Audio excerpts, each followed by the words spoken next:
Reporte 100.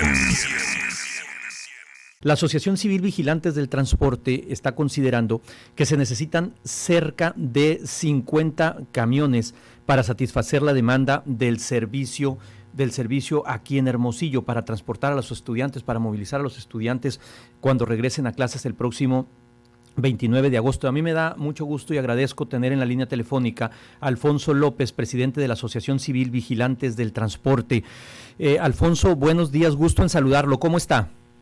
Muy bien, Jesús, aquí a la orden. Gracias. ¿Cuántos camiones, a ver, para un poco contextualizar, cuántos camiones tiene Hermosillo en materia de transporte público? Bueno, ahorita andan circulando 300 camiones, pero hay una disponibilidad de 350. Lo que estabas comentando, esos 50 ya se encuentran disponibles, nada más falta que el gobierno del estado dé la orden para que se pongan en operación, ¿no? O sea, están estacionados, pues. Así es, sí, porque pues no hay tanto aforo en las calles. Entonces hay que recordar que la licitación que se hizo allá por el 2018 decía que las empresas tenían que poner 350 camiones nuevos y con aire acondicionado. Eso sí están, pero ahorita andan circulando nada más 300. Cuestión nada más que el gobierno del estado dé la instrucción para que esos 50 se pongan a trabajar. De la instrucción y la lana, ¿no?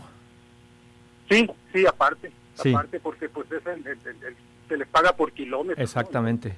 ¿No? Entonces sí hay ahí un control más o menos por parte del gobierno del estado para no tener tanto camión, como se dice, gastando diésel, nada más dando vueltas vacías. Claro, y ustedes estiman que con esos 50 camiones ya la hacemos para que los jóvenes, los niños, las niñas que se tienen que trasladar en el regreso a clases puedan hacerlo sin mayores contratiempos. Sí, de primer impacto, sí, porque hay que recordar que los muchachos de preparatoria son los que utilizan, los que tienen más movilidad. Sí. Pero también venimos de una pandemia donde los hábitos de movilidad del usuario común ya cambiaron, ¿no? Uh-huh. Entonces no sabemos, todavía no hemos evaluado cuál va a ser el hábito de movilidad del estudiante. El hábito de movilidad ahorita de las personas, usuarios comunes, pues ya hay una utilización masiva del taxi colectivo, ya no utilizan el camión urbano, ¿no? Y sí hubo un cambio ahí de opción y creemos que la autoridad pues debe voltear a ver la opción del taxi colectivo, porque en un estudio que hicimos nosotros entre abril y mayo detectamos al menos 10 líneas que se pueden implementar como taxi colectivo, y de tal manera que el usuario tenga la opción ya formal de poderse trasladar, y también los estudiantes, ¿no? Entonces hay que esperar a hacer esa evaluación. Otra cosa que nos preocupa bastante es que no ha salido la autoridad a socializar la cuestión de la actualización de las tarjetas. Hay que recordar que se hacen unas tremendas colas por fuera de los centros de credencialización, y si estamos hablando de entre los muchachos de prepa, universidad y secundaria, que son los que más utilizan los camiones, pues estamos hablando de 50,000 personas. ¿Y por qué no se ha hecho eso, Jesús Alfonso López? Pues no les han dado razón las autoridades. No tenemos, de hecho nosotros no tenemos ninguna interacción con la autoridad, ¿no? Porque pues desde que nos quisieron cobrar por una solicitud de transparencia, y por el plano no nos interesa, ¿no?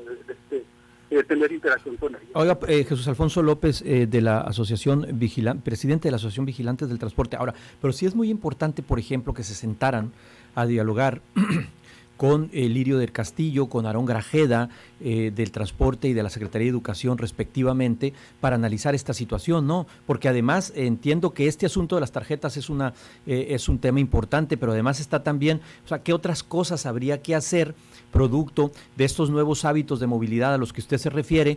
Habría que reorganizar las rutas, tal vez, que pensar muy bien en el tráfico en las horas pico, en las entradas y salidas de las escuelas, de los estudiantes. Es decir, es todo un tema este asunto del transporte. Sí, definitivamente. Qué bueno que mencionan la cuestión del secretario de Educación. Nosotros ya teníamos, antes de la administración pasada, junto con la Universidad de Sonora, la autoridad misma y vigilantes del transporte, un proyecto y un plan piloto para implementar el transporte estudiantil. De hecho, ya teníamos 2 líneas ya trazadas en la universidad. Es el que tenían con la Universidad de Sonora, ¿verdad? Sí, exacto. Inclusive el descenso, el ascenso y descenso los estábamos contemplando dentro de la misma universidad para que los muchachos pues no anduvieran en las calles, ¿no? Pues se nos vino la pandemia, se nos vino el cambio de gobierno y ese proyecto pues ahí quedó, porque ya había inclusive 2 unidades asignadas y era una vuelta cada hora, de tal manera que iba a recorrer, por ejemplo, era el Boulevard Colosio, iba a recorrerlo cada hora una unidad, y en la otra línea que teníamos contemplada era el Café Combate en la universidad. Pero eso se quedó en stand-by. Se quedó en stand-by, sí. Literalmente se quedó estacionado, pues. Exacto, entonces creemos que hay que voltear a ver el transporte estudiantil, porque el recurso ahí está, pues. El recurso ya está autorizado por los 2 viajes que tienen los estudiantes gratis. Uh-huh. Entonces cada año se presupuesta ese recurso, de tal manera que se puede utilizar, en lugar de pagárselo a las empresas que ahorita andan ofreciendo el servicio, pues implementar el transporte estudiantil. Jesús Alfonso López, presidente de la Asociación Vigilantes del Transporte, para cerrar en un minuto, algo más que quiera puntualizar que no le haya preguntado.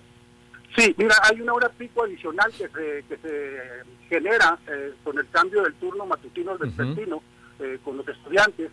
Un llamado a los muchachos a que utilicen el cubrebocas correctamente. Sí, no hemos salido de este problema que tenemos y hay un problema de las 12 a las 2, donde hemos detectado hasta 80 estudiantes dentro de un camión y pues no es recomendable no utilizar el cubrebocas correctamente. Bueno, y a las autoridades también, a quienes supervisan eso, ¿no? Claro. Se supone que hay supervisores de los camiones. Pues sí. Muy bien. Le agradezco mucho, Alfonso López, presidente de la Asociación Civil Vigilantes del Transporte. Los micrófonos de Reporte 100 van a estar abiertos para darle seguimiento a este tema de aquí, por lo menos de aquí al 29 de agosto, que empiezan las clases. Muchas gracias, Jesús, y aquí estamos a la orden. Que tenga buen día. Reporte 100.